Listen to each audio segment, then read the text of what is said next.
Hello and welcome to DCD Transporters. Thanks for joining me. I'm Darren and I want to show you something that's very special to me and the beginnings of what DCD was and how we all started. So sitting next to me here is number one, and let's have a run through of how and why it all began.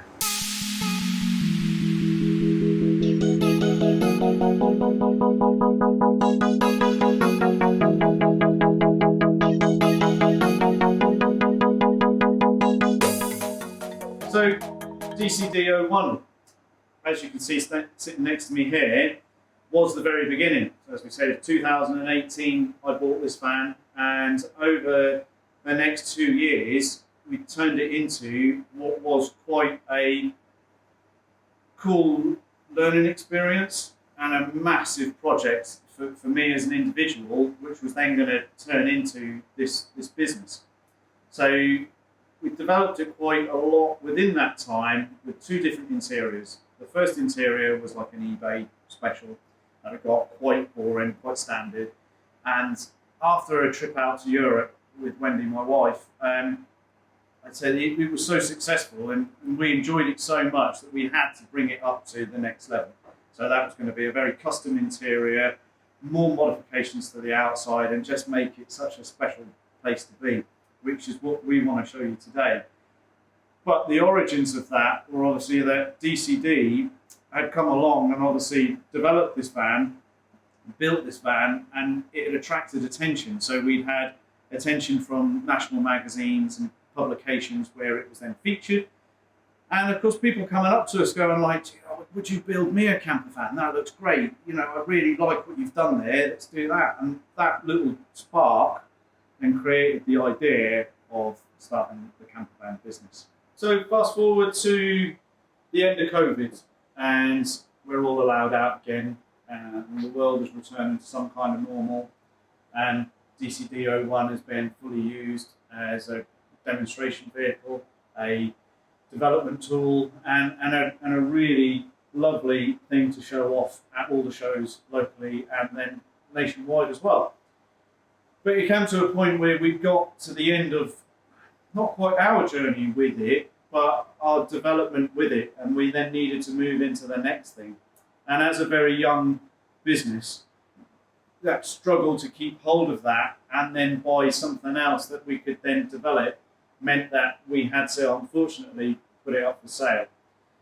So here's the start of the journey into where I then thought, you know, the van would stay and I could be quite comfortable. Was actually selling it to a good friend of mine that I used to work with. So Ben bought the vehicle off me and loved it, and he absolutely cherished the moments that he had with it, camping with his family, and obviously the van that I'd built that he could then go out and enjoy. But ultimately, I think there was an itch that Ben had to scratch, and that was that I'd built and designed this van obviously around my ideals, and Ben probably wanted to do something quite similar, but around his ideas. So a really difficult phone call for Ben to make then came, I think, just under a year later, when he then rang me and went, Darren, I'm really sorry, I think I'm going to have to sell the van. And at that point, my heart really sank, because I thought that was it, you know, I'm going to lose DCD number one forever, never to be seen again. And you don't know where these vans will end up. You know, another owner could live miles away and not be quite into the scene as some of us are, and go to the effort of taking it to the shows and continue that love and development of it and the interest in it. And some of them just are just day-to-day vehicles and camping at the weekend, and that's as far as it goes. So I was really worried that when Ben put it up for sale, that I genuinely wasn't going to see it again. And here's the surprise. It is back again. It hasn't disappeared. We've still managed to keep in touch with it and its new owner. And today I want to sit down with Richard, the owner of DCD number one, and go through with him why he bought it and why he now loves it as much as what I did and still do.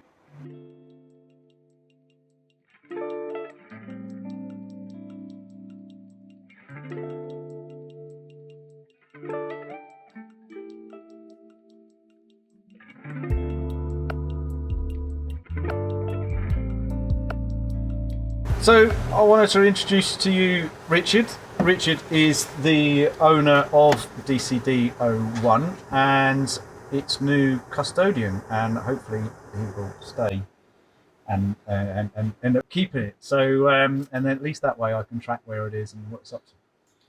So Richard, you saw the van up for sale and contacted Ben. What initially drew you to it? I mean, it's like we were saying, it's like it's got perhaps that hook that you saw. So you saw this van that's been modified, 5 miles down the road. You got in touch with Ben, went to go and see it. Ben's giving you sort of like a little bit of the sort of like how he's ended up with it. So you were sitting there. What was going through your mind? You're about to make quite a significant purchase. Yeah, I think look, one of the things I love about these vans is they tell a story, and this one told a good story as well as looking the way it did. It ticked all the boxes for what I was looking for, and look, the pop-top roof, the interior in here is, I think, really impressive. It's a one of one, as you will well know. Yeah, I don't think this will ever be repeated in Absolutely this not. kind of format. And it's probably hard to pick it up on camera, but when you pop that door open and you see it in the flesh, it's a really nice, impressive place to be. So it just jumped off the page to me. And like I said, I don't know if the van found me or if I found it, but I wasn't. I went to look at the van with the mentality that if it was as good as it looked in the pictures, and if Ben was the good guy that I thought he was, just in the text interactions we'd had, I wasn't going to leave without it. It's that simple. Yeah. I didn't think I would ever find another one in this kind of. So you said you spec. You saw it initially on eBay. So it's an eBay advert. Yeah, that probably that classic thing that a lot of petrol heads have done over the course of the years. A few too many beers in the sunshine. I'll just have a look on eBay with a mate of mine, and like I say, it almost fate. It just appeared. It's so close to home as well, and it was it was a no-brainer. It just ticked everything that I wanted it to be. Awesome. And it hasn't disappointed.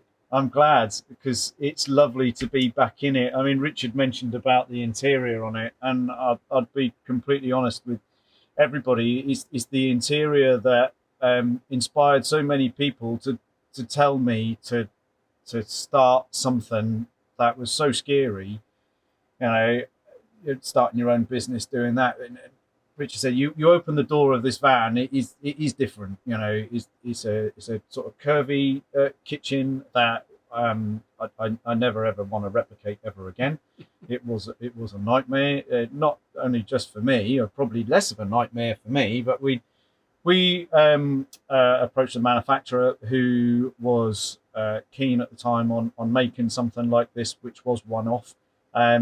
They've now moved slightly to a different position within the market, so it's certainly not something that they would ever want to do again.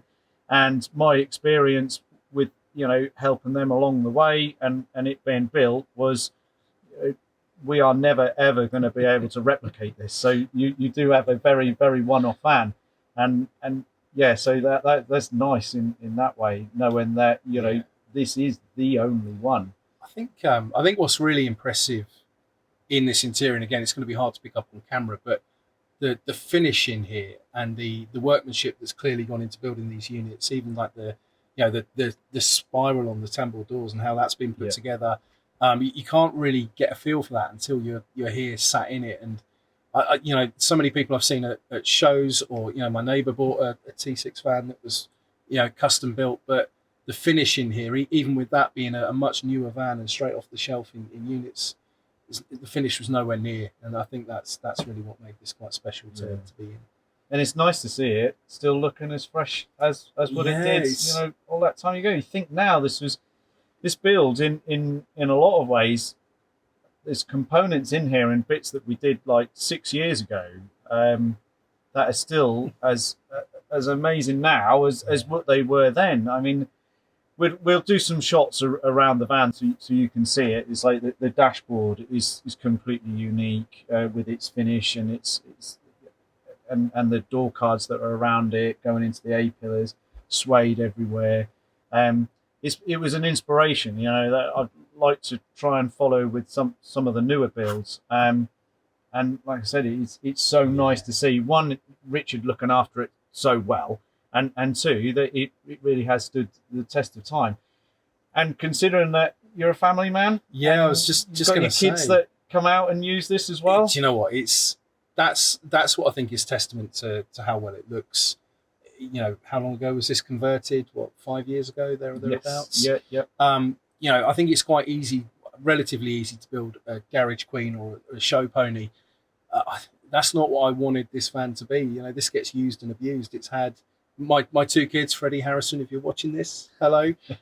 You know, my two kids have crawled all over this. We've been camping in it. We've been through France in it. It gets used as a camper, and it's not just kept and polished up for shows. This is how well it wears. So it's nice. It's impressive. Yeah. It's impressive to see. It's lovely to see it being used in that way as well. So show van and practical camper van, which was my original idea, you know, from the very beginning when we first bought it and we put the first interior in it, and then we went out into Europe and discovered that, you know, we did enjoy it so much, and it needed to be elevated into something really, really special. The idea was it did then get used. You know, it was, you know, doing mileage. It's not just for going to the show at a Sunday, you know, 1 or 2 times a year, coming out, then gets put away under a cover again. It goes out, it gets used, it put the mileage on it, and I'm just so happy to see it again, and it you know, looking exactly like what it did. It's really bringing the memories back, and everywhere I look, I see little bits on it, and I remember, you know, when we were putting it together, how we were building it, and then the times we were using it afterwards as well. The memories for me, and thanks for leaving some of the stickers behind. So the stickers are still there. They're part of the van. They're part of the story. So, see some of the places that we went, and we've left the stickers out. The NC 500 sticker that changed the world for me.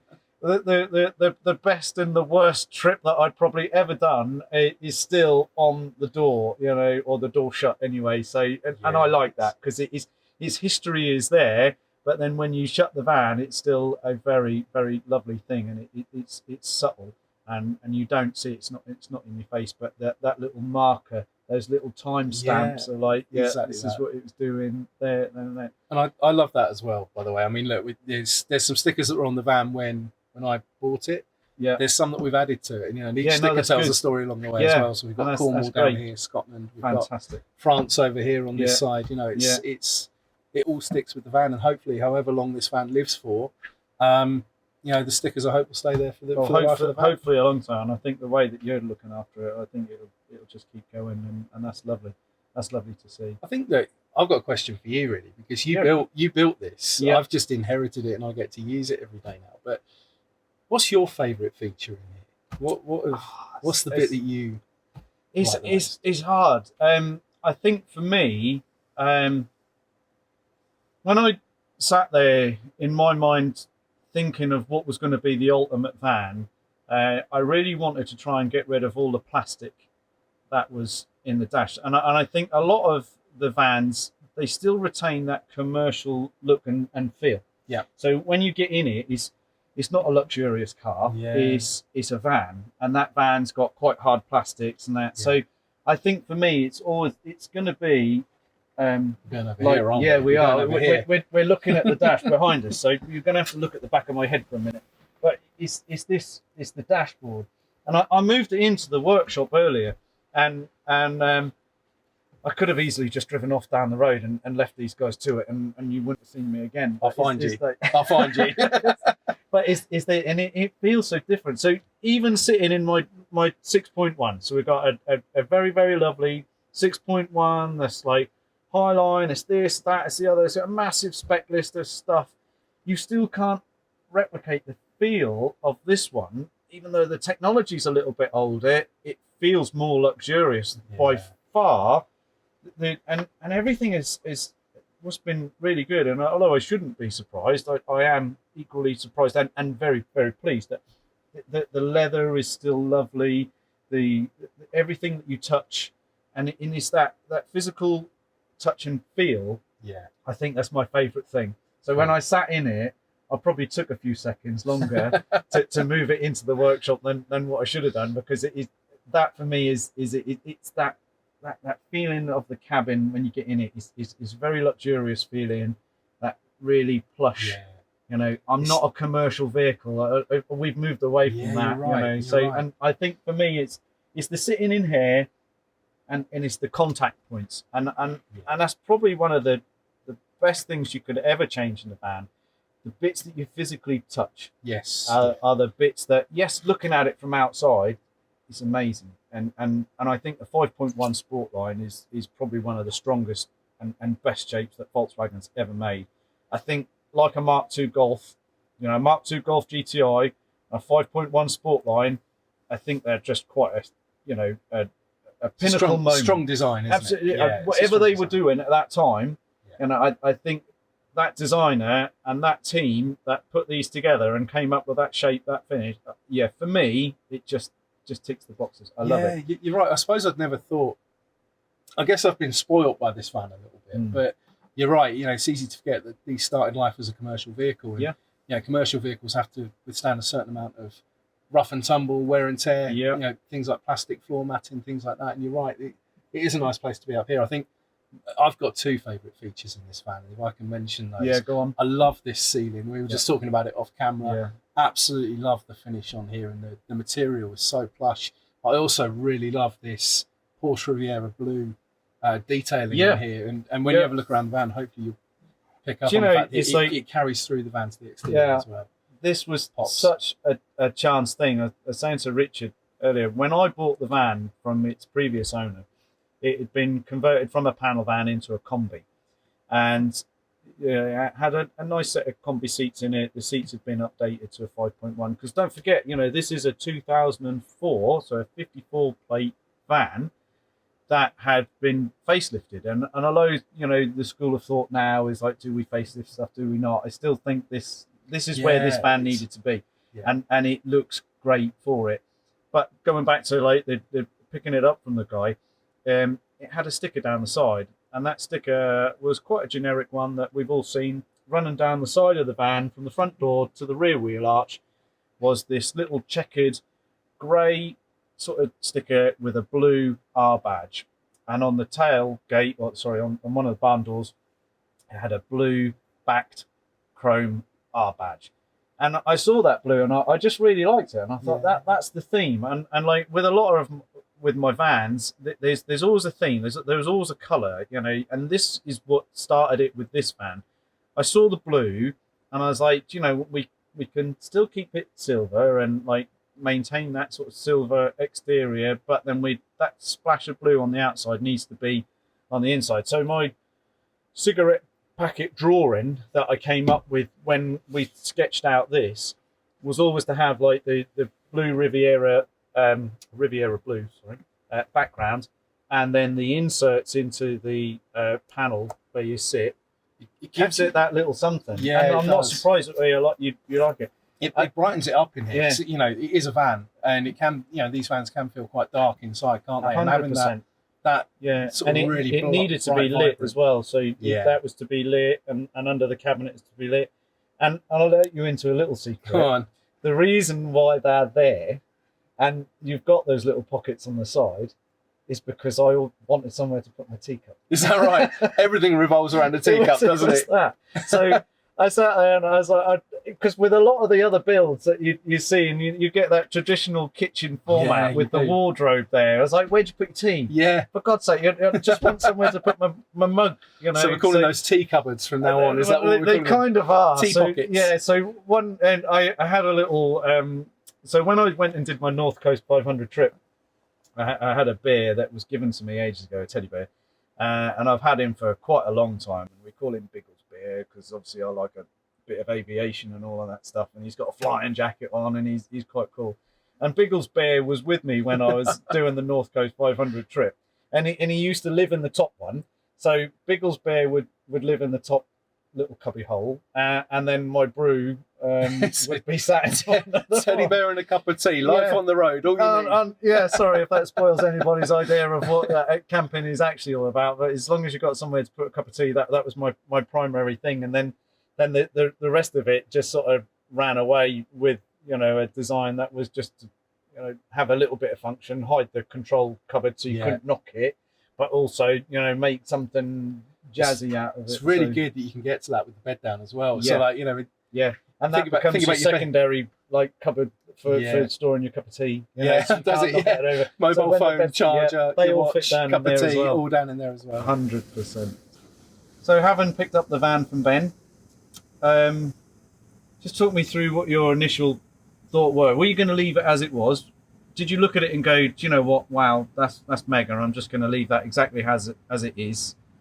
Or did you sit there and think, that's really good, but I just want to... Is there an itch that needs scratching there? I just want to change like X, Y, and Z. So we'll come on to all the bits that Richard has changed, but I just want to just get, behind the mind of the guy that has then taken this van and then moved it to that next level. Yeah. Did you think that was going to be something that you were going to do straight away? Or did you look at that going like, no, I'm really happy with that. And then somewhere like what happens in this world that we occupy with modified vans, you don't necessarily start off thinking, yes, these are the list that I want to do. Sometimes you do. I had a very clear list when I bought this of what I wanted to do. But how did you then approach that? Did you sit there and go like, right, this is my list of things I want to change? Or did you run around in it for a little while? So I think when I first saw the van, I mean, the van was on 18-inch steel wheels. Yep. They were JBWs at the time. Yep. And I got the look. I understood what the look was about. But if I'm honest with you, when I first saw the van, I thought actually they're a bit lost. They're quite big arches on these vans. Yeah. You've got the 5.1 sport lift kit on the front, which kind of adds a bit of bulk to the front bumper as well. So when I first saw the van, I thought they were a little bit lost in the arches, and maybe some of the colour on the wheel was part of that. So the rims were probably the first thing that was in my mind when I first saw the van. I think I actually said to Ben, it's a lovely van. It's just a shame. It's a shame it's not on those. It's going to change the wheels. Yeah, exactly that. Not in the most polite way. Sorry, Ben. I think you'd forgive us for that. I mean, to be fair, I think even Ben had 2 sets of wheels.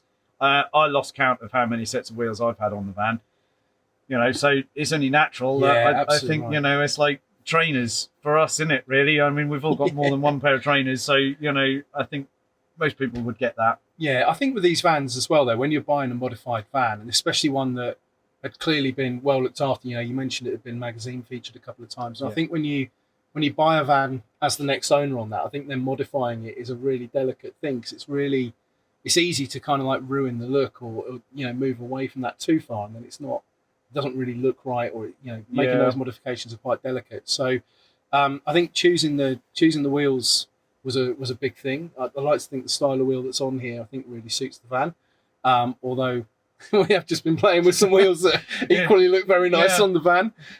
As long as Richard's wife's not watching, we haven't tried another set of wheels on, and we might not be buying another set. I can't afford the divorce. We're not going home with another set of wheels.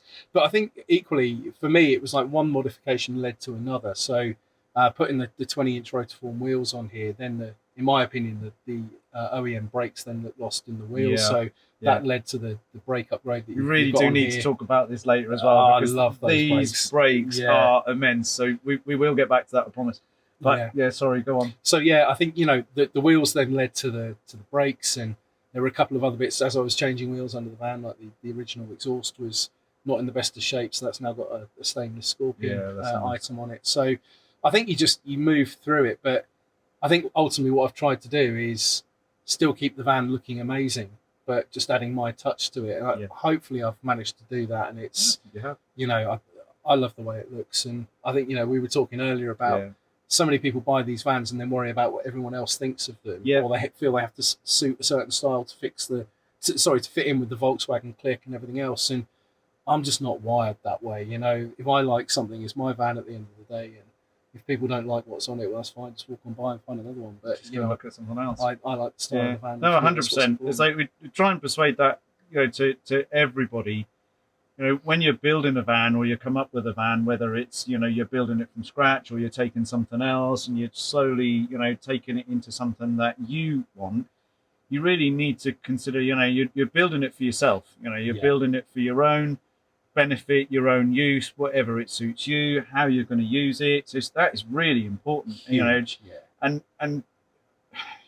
when I built this originally, I think perhaps some of the inspiration for the light colours was the fact that we don't have young children that are going to run around in the van, and You know, so that was never a worry for me. So again, you know, it's great to see that it has survived, you know, with kiddies and stuff. But it's also the fact that, you know, when it was originally the concept of it, you know, I was thinking of it, I was building it very much for me as the best it could be. And in my mind, that was light colours making a small space bigger. So, and then, as you said, you know, you've taken that idea and then you've gone and changed just subtle little bits on it just to tweak it to suit how it's then worked for you. I didn't want to put anything on the van that didn't...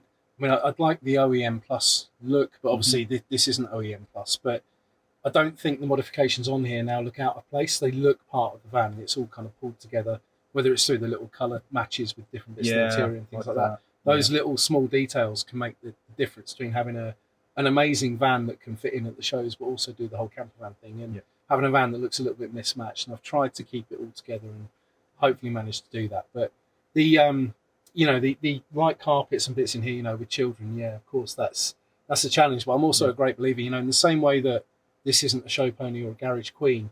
If you use the right products, you put the right cleaning regime into place, and you know your OCD detail, which you have that OCD detail about things being kept clean and looking nice. You can put the right effort in. You can keep anything in the right condition and still use it and get everyday use out of it. I think this is probably testament to that. 100%. And it's like I said, not that I thought it was going to, you know, be in a bad shape in any way, but it's testament to the fact that you're really good at looking after it, and you're probably good at keeping your kids in to, you know, within a little, you know, stop them running around too much. But so it's surviving like amazingly, not just well, but you know, thriving really. So that's great to see. So I really want to show you around the outside, and we'll get onto that, I promise. But from what you've changed on it, obviously the most significant being the brakes. Yes.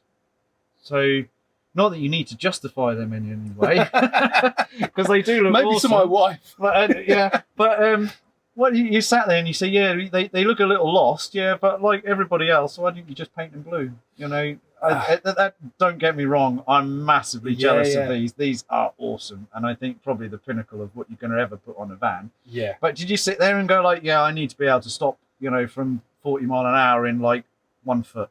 So what was the thinking of putting Porsche wheels on it then? I went down the route of looking at the original calipers and painting them blue and just making them a bit better. But you know, again, we were just talking off camera about how a lot of people buy these vans and they forget that underpinning all this is a 20-year-old T5. So look, the original calipers that were on the van, the rubber seals on the pistons had split. They needed a bit of work, so they could have done with a refurb anyway. I was actually at a Volkswagen show last year, saw a van with lime, or what's called acid green Porsche calipers. I know the one. I was like a kid in a sweet shop, a bit of a magpie, and I was like, wow, they look amazing.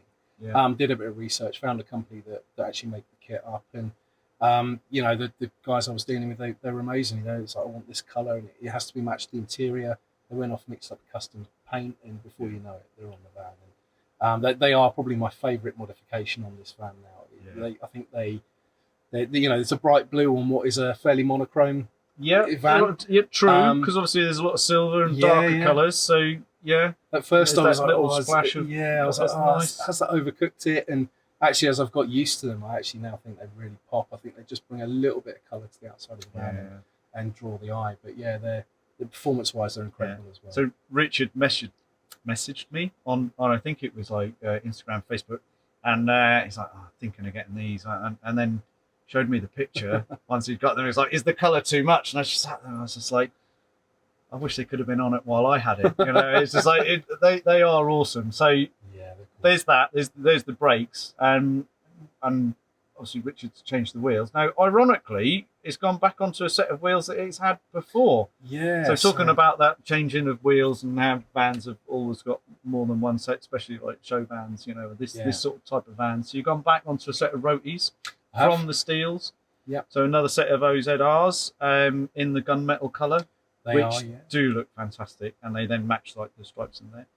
And what else have you been up to? A lot of what I could kind of describe as maintenance items. So that we mentioned the exhaust. Unfortunately, the van shortly after I bought it suffered a cracked manifold, so it's really common on the 2.5s, as you probably know. So it's now got a cast iron dark side developments manifold on it. So there's a lot of the bits that you don't see. Powerflex fast road bushes on the front as well to tighten up that front end. So a lot of bits that you don't see in the van, but make a big difference to how it feels when you drive it and how it performs. So, but really on the exterior styling pieces, I mean, small bits really. When I picked up the van from Ben, it didn't have the vinyl stripe down this side, which that's right. My OCD just went off the charts. I think, to be fair, what happened with that is we were waiting for the vinyl company to deliver, and we were going to Volksworld, which again is coming up in another couple of weeks. So it was early in the year. We'd put the order into the vinyl company for these very specific graphics that they'd already made once, and now we're making another set because we'd had some paint done on it. And they just sort of forgotten somewhere along the line. Right. So we managed to fit and get one. And I can't remember, did they send 2 lefts or there was 2 rights or something like that anyway? So the sticker was sent directly to Ben, and Ben was like, I'm not fitting that until you're here. And so it just never got fitted, and we went to Volksworld with one done, one not done. To be fair, I don't blame him. That was a very cold, wet day on the driveway fitting those. They're not the easiest things to fit, but it's, again, those small details, they make a big difference to the finish of the van and how it looks and how it appears. And you're absolutely right. Ben, bless him, he was so good in actually giving me everything with the van. It came with almost like a box of accessories as well as just the van itself. But the vinyl stickers were part of that kit that Ben gave me. And it's probably that. I think that was the first modification that I did to the van, was put that vinyl back on the door. But I'm really glad I did it. It finishes it off. I think it really improves the contrast. Awesome. So and that's really the extent of the modifications that I've done to the van. Yeah, that's good. And like you said, a lot of it you can't see, but is, like I said, we've got to remember that it is 20 years old, and part of that driving experience, as you do get into like the older vans and they feel a bit more tired, if you can just refresh all of those bushes, even with factory ones, it does make it a lot better, and and brings it back up to that modern feel again. And then go into something like what you've done, then the Powerflex bushes, and then add in like the dark side development manifolds, along with like the other little bits that had already been from dark side changed. It's got the big intercooler on it. It's got EGR delete and a few other nice bits and bobs done as well. And obviously it's been mapped. So it should be quite a little thing. Silly for Richard, he's actually said I could drive it again. So hopefully we're going to get some footage of me having a go in it again, just to go down memory lane. Bend it, you buy it. Bend it, you buy it. We're not buying it, so we won't be bending it. But hopefully we'll get to have a little drive, and we'll get some footage of that. But let's go and show you the outside of the van, and we'll take you through some of the bits that you can see.